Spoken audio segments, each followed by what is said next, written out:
25-26 শেষে জিডিপির প্রজেকশন করা হচ্ছে 4.14, তবে আশঙ্কার খবর হলো শিল্পের প্রবৃদ্ধি বেশ খানিকটা কমেছে। আপনি একজন শিল্পপতি হিসেবে এটাকে কিভাবে দেখেন? যে প্রজেকশনটা এসছে এটা হলো বাস্তবতা, এটা হলো যে বাস্তব পরিস্থিতি বিরাজ করছে তারই প্রতিফলন। এবং আপনারা সবাই জানেন, আপনি জানেন, আমরা জানি সবাই, যে ঐতিহাসিকভাবে এই মুহূর্তে বেসরকারি খাতে বিনিয়োগ সবচেয়ে কম।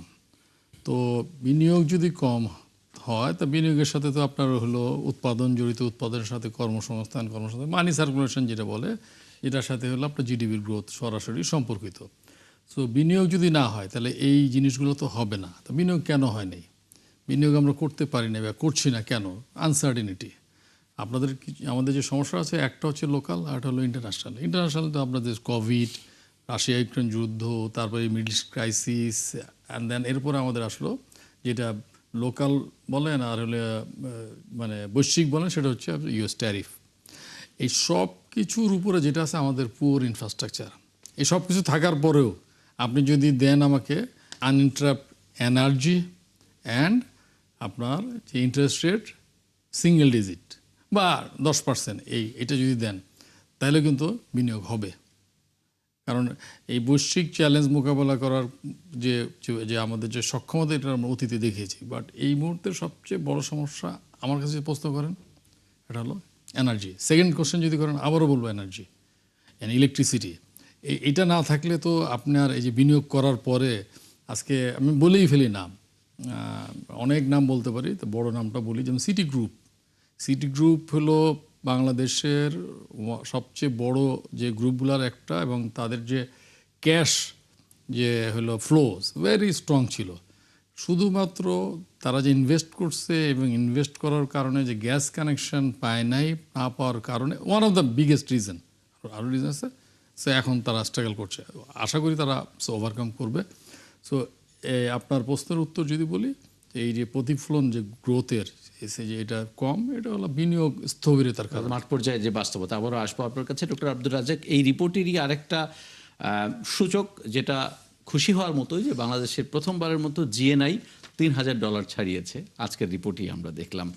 কিন্তু মাঠ পর্যায়ের যে বাস্তবতা, এটার সাথে মেলে কিনা আমাদের এই পরিসংখ্যানটা? না, ধন্যবাদ প্রথমে আপনার অনুষ্ঠানে আমাকে আমন্ত্রণ জানানোর জন্য। দেখুন, মাঠ পর্যায়ে এটা মেলে না এই কারণে, যখন অর্থনীতি নিম্নমুখী থাকে তখন আপনি অনেকগুলা ম্যাক্রো সূচক ইকোনমিস্টরা যেভাবে মেজার করে, যেভাবে দেওয়া হয়, সেটা তখন মাঠ পর্যায়টাকে মেলানো কঠিন হয়ে পড়ে। যেমন আপনি একটু আগে বলেছেন যে আমাদের অর্থনীতিতে আমরা দেখছি শিল্প খাতের প্রবৃদ্ধি অনেক কমে এসেছে, যেটাতে আপনি শুরু করেছেন বা উভয় চমৎকার করে বলেছেন কেন এটা কমেছে। প্রবৃদ্ধি কমা মানে কি? যেটা ম্যানুফ্যাকচারিংয়ে আমরা 10% অন অ্যাভারেজ গ্রোথ দেখেছি বছরের পর বছর ধরে, মানে বিশেষ করে 2011 থেকে 2019 পর্যন্ত ম্যানুফ্যাকচারিং গ্রোথ ছিল হচ্ছে আমাদের ডাবল ডিজিটের, এবং যেটা বাংলাদেশকে একটা অন্যতম প্রধান ম্যানুফ্যাকচারিং শক্তি হিসাবে কিন্তু, যেগুলা উন্নয়নশীল বিশ্ব তাদের মধ্যে কিন্তু পরিচিত করে দিচ্ছিল। এবং আপনি এটাও জানেন যে ম্যানুফ্যাকচারিং জিডিপি যে রেশিও, এটা কিন্তু আমাদের ইন্ডিয়ার থেকে অনেক বেশি, আমরা একসময় প্রাউড ফিল করতাম। কিন্তু এখন দেখা যাচ্ছে যে সেই manufacturing is under tremendous pressure. আর আরও একটা জিনিস হচ্ছে, দেখেন অর্থনীতির চাপের মধ্যে এই কারণে আমরা দেখছি ওভারঅল আমাদের ইকোনমিক যে গ্রোথ, সেটাও ফল করেছে।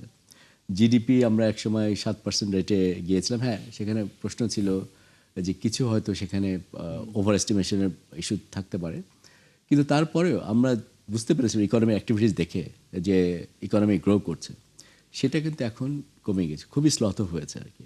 এবং এই বছরও হয়তো আমরা আশা করছি মাত্র 4% গ্রোথ হবে। তার মানে প্রবৃদ্ধি যে ধারা, সেটা প্রায় অর্ধেকে নেমে এসে ইকোনমি গ্রো করছে।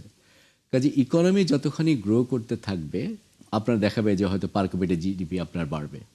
কিন্তু মনে রাখতে হবে যে পার ক্যাপিটা জিডিপি কিন্তু একটা ইন্ডিকেটর হলেও এটা সবসময় কিন্তু ভালো যে ইন্ডিকেটর সেটা কিন্তু না। এখানে ডিস্ট্রিবিউশন ইস্যু আছে, সবাই তো আর $3,000 নাই, কারোর অনেক বেশি, কারো অনেক কম, সে প্রবলেম তো আছেই। কিন্তু আমরা এমন একটা ক্রান্তিকালের মধ্যে যাচ্ছি, যখন আমরা দেখছি অনেক দিন পর, অনেক দশক পরে বাংলাদেশের শিল্প খাত, বিশেষ করে manufacturing sector is in crisis.